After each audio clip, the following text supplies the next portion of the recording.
Il n'y en a pas pour longtemps. Écoutez bien. Petit retour sur la journée d'aujourd'hui. Avant tout, je voulais reprendre ce qu'était un concours de meute à fac. Ce qu'était la fac, pourquoi on était là. Donc aujourd'hui, pour les spectateurs qui ont pu faire la journée entière, vous avez eu la chance de voir 4 meutes, 4 races différentes, 4 styles de chiens différents, tous dans la voie du lièvre et 4 beaux lots de chiens. Les concours de meute à fac se veulent une vitrine de la chasse aux chiens courants, et bien sûr une vitrine de la fac parce que c'est elle qui est là pour organiser et pour mettre en avant le chien courant.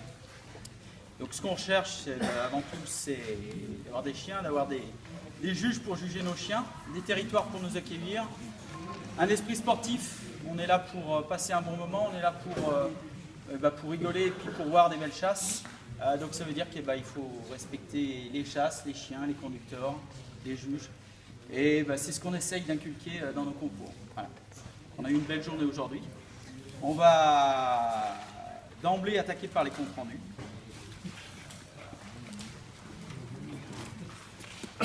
Alors, à 8h, M. Bruno Desgranges de la FAC 69 nous présente 8 bassets bleus de Gascogne aux appros. Il est malheureusement contraint d'en laisser un boitant à la remorque. Le lot part en quête à la descente et rencontre immédiatement. Les chiens s'organisent et un rapproché semble se mettre en place, laissant présager de belles choses. Malheureusement, et malgré l'insistance du conducteur et de ses chiens, le lancer tant attendu n'aboutit pas. Arrivé en bout de voie, à 8h52, l'équipage recule. 5 minutes plus tard, il rencontre une voie chaude et les récrits s'intensifient. Rapidement balancés, les chiens prennent malgré tout la direction de Piranolon, où un lièvre est vu déboisant à 9h06. Il est vu de nouveau à 9h10 se faisant lapiner dans les fourrés de la Filonnière. Durant 7 minutes, il se fera chasser par l'ensemble du lot jusqu'au tas de fumier où un nouveau gros défaut se produit. Pendant 30 minutes, chien et maître travaillent autour des cerfs et à 9h47, il relève. Une menée sonore et plus soutenue nous accompagnera jusqu'à la fin du temps qui viendra malheureusement interrompre cette chasse bien engagée. Nous avons apprécié ce lot de chiens bien gorgé. Merci.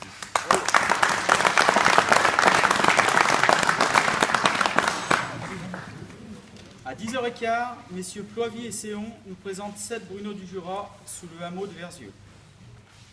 Le lot part en quête, les chiens actifs se récrient rapidement. Un peu excités, ils vont dans une première phase être perturbés par de nombreux gallinacés, faisant perdrix. Sous Verzieux, les chiens reculent en direction du bois de la Feuille. À 10h43, un lièvre est vu se dérobant devant les chiens. 2 minutes plus tard, les chiens rencontrent la voie et une menée se met en place. Rapidement, un autre lièvre est vu sur la menée, mais les chiens conservent leur animal de chasse. Après un passage courtois devant la buvette, le lièvre monte en crête. La menée vive et sonore, mais bas à 10h54 sous la haie de cyprès. Les conducteurs bien aux chiens recollent et commencent à travailler le défaut. Avec insistance, ils feront les avants, tireront sur la droite pour enfin faire les arrières, sans pour autant aboutir à un relancé de leur lièvre. Nous avons apprécié un joli lot de chiens vifs et chasseurs. Je vais les applaudir.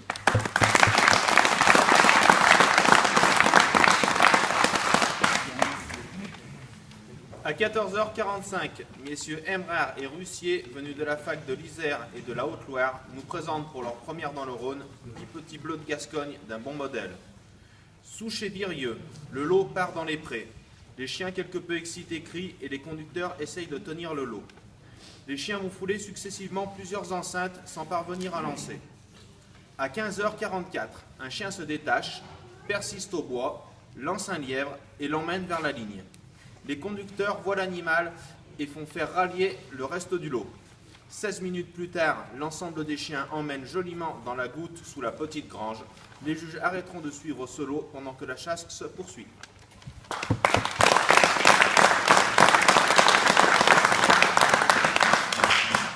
À 16h10, messieurs Melton, Musel, père et fils nous présentent 10 anglo-français de petite vénerie en Sarvenat, dont 3 chiens de moins de 1 an. Très calmement, le lot part en quête et cherche une voie dans les prés. Peu de temps après, les conducteurs entrent au bois et prennent la direction du viaduc. À 16h33, les chiens ont connaissance et après quelques récrits, le lièvre gicle au nez des 10 chiens. Après un lancer explosif, l'animal franchit le pont par le goudron et monte avec la meute tambour battant à ses trousses. Il déboise, mettant les chiens en balancée, avec beaucoup d'initiative, mais un peu trop d'énergie. Le lot parvient à retrouver la voie. Le lièvre est vu de nouveau à 16h45, bien emmené, malgré ses multiples doubles. À 16h54, l'animal est vu par juge et conducteur, sautant en direction de la rivière. 2 minutes plus tard, les chiens sont en défaut. Les conducteurs, fair-play avec leur animal de chasse, laissent pleine initiative à la meute. À 17h, par crainte de lancer un nouveau lièvre, les conducteurs se concertent et appellent le lot sur la vue. De manière très efficace, les chiens sont remis à la voie et réembaument de façon vive et criante. À 17h04, le lièvre repasse à son lancer et est vu à de multiples reprises. À partir de ce moment, l'animal décide de changer d'enceinte.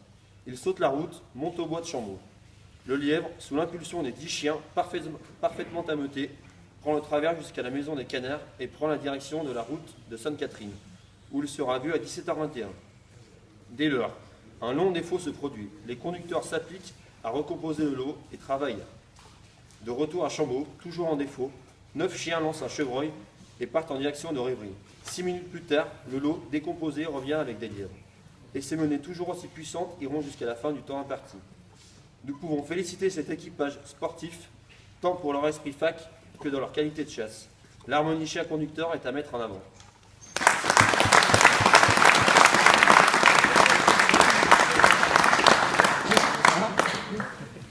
Au terme de ces 4 comptes rendus, on estime que quand on a bien fait notre boulot en tant que juge et qu'on a passé autant de temps pour vous mettre ça par écrit, on a l'impression que vous avez compris qui avait fait la meilleure prestation. Des fois, la durée du récit parle pour ça. Et donc, la meilleure prestation du jour, c'est bien celle de messieurs Melton et Musel.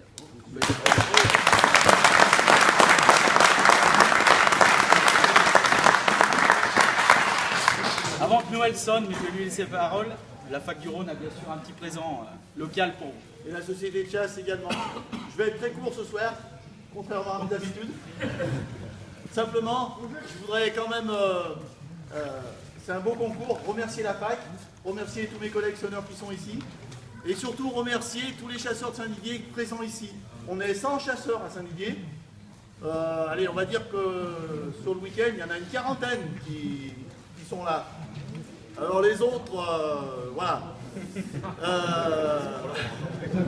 Voilà. Les autres, je les invite à nous rejoindre. Je ne veux surtout pas braquer les gens. Il y a 2 jours, moi je fais partie d'une assoce, ça fait 20 ans que je suis président. J'estime que si on fait partie d'une association, si on ne peut pas donner, le jour de l'ouverture, il y a tout le monde, si on ne peut pas donner 2 heures de son temps